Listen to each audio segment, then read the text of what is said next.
नमस्कार मित्रांनो, लोकसभा इलेक्शन 2024 याविषयी आपण माहिती बघणार आहोत। तर मित्रांनो, महाराष्ट्रामध्ये मतदानाच्या दिवशी मतदारसंघात सार्वजनिक सुट्टी जाहीर करण्यात आली आहे। तर मग कुठल्या मतदारसंघात कधी सुट्टी असणार आहे याविषयी या व्हिडिओमध्ये आपण माहिती बघणार आहोत।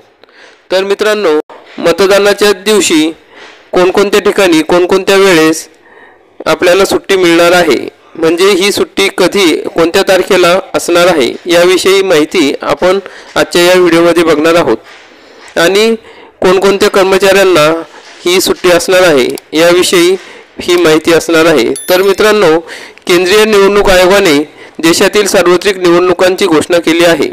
लोकसभा निवडणुका 7 टप्प्यात घेतल्या जाणार आहेत। मग 19 एप्रिल ते 1 जून दरम्यान 7 टप्प्यात मतदान पार पडणार आहे। निवडणुकीत मतदानाचा हक्क बजावता यावा यासाठी राज्य शासनाने अधिसूचनेद्वारे मतदानाच्या दिवशी संबंधित मतदारसंघात सार्वजनिक सुट्टी जाहीर केली आहे। सरकारने जाहीर केलेली सुट्टी ही राज्य आणि केंद्र शासनाची कार्यालये, निमशासकीय कार्यालये, महामंडळे, मंडळे, सार्वजनिक उपक्रम, कंपन्या व संस्थांना लागू राहील। जर अपवादात्मक परिस्थितीत पूर्ण दिवस सुट्टी देणे शक्य नसल्यास अशा व्यवस्थापनाने कामगार अधिकारी कर्मचाऱ्यांना कमीत कमी 2 तासाची सवलत देता येईल। मात्र यासाठी त्या आस्थापने किंवा कारखाना मालकाने जिल्हा निवडणूक अधिकाऱ्यांची पूर्व परवानगी घेणे आवश्यक राहील।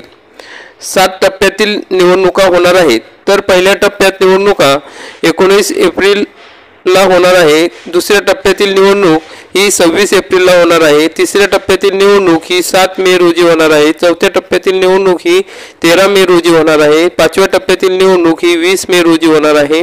6व्या टप्प्यातील निवडणूक ही 25 मे रोजी होणार आहे आणि 7व्या टप्प्यातील निवडणूक ही 1 जून रोजी होणार आहे आणि या निवडणुकीची मतमोजणी 4 जून रोजी होणार आहे। तर महाराष्ट्र राज्यातील 48 लोकसभा जागांवर 5 टप्प्यात मतदान होणार आहे। मग महाराष्ट्रातील पहिल्या टप्प्यातील मतदान 19 एप्रिल 2024 रोजी होणार आहे। तर मतदारसंघ आहेत रामटेक, नागपूर, भंडारा गोंदिया, गडचिरोली, चिमूर, चंद्रपूर। तर दुसऱ्या टप्प्यातील मतदान 26 एप्रिल 2024 रोजी होणार आहे। मतदारसंघ आहे बुलढाणा, अकोला, अमरावती, वर्धा, यवतमाळ, वाशिम, हिंगोली, नांदेड, परभणी। तर महाराष्ट्रातील तिसऱ्या टप्प्यातील मतदान 7 मे रोजी होणार आहे। मतदारसंघ आहेत रायगड, बारामती, धाराशिव, लातूर, सोलापूर, माढा, सांगली, सातारा, रत्नागिरी, सिंधुदुर्ग, कोल्हापूर, हातकणंगले। चौथ्या टप्प्यातील मतदान हे 13 मे 2024 रोजी होणार आहे। नंदुरबार, जळगाव, रावेर, जालना, छत्रपती संभाजीनगर, मावळ, पुणे, शिरूर, अहमदनगर, शिर्डी, बीड या मतदारसंघात होणार आहे। 5व्या टप्प्यातील मतदान हे 20 मे 2024 रोजी होणार आहे। मतदारसंघ आहेत धुळे, दिंडोरी, नाशिक, पालघर, भिवंडी, कल्याण, ठाणे, मुंबई, मुंबई उत्तर पश्चिम, मुंबई उत्तर पूर्व, मुंबई उत्तर मध्य, मुंबई दक्षिण मध्य, मुंबई दक्षिण अशा या 5 टप्प्यात महाराष्ट्रातील मतदारसंघात मतदान होणार आहे। मग राज्य शासनाच्या अधिसूचनेनुसार ही सार्वजनिक सुट्टी संबंधित मतदारसंघाच्या क्षेत्रातील जे मतदार कामासाठी मतदारसंघाच्या बाहेर असतील त्यांना देखील लागू असणार आहे।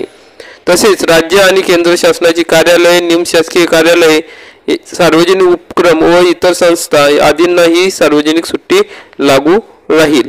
तर मित्रांनो, व्हिडिओला लाईक करा, चॅनलला सबस्क्राईब करा, बेल आयकॉनला क्लिक करा। जय हिंद, जय महाराष्ट्र।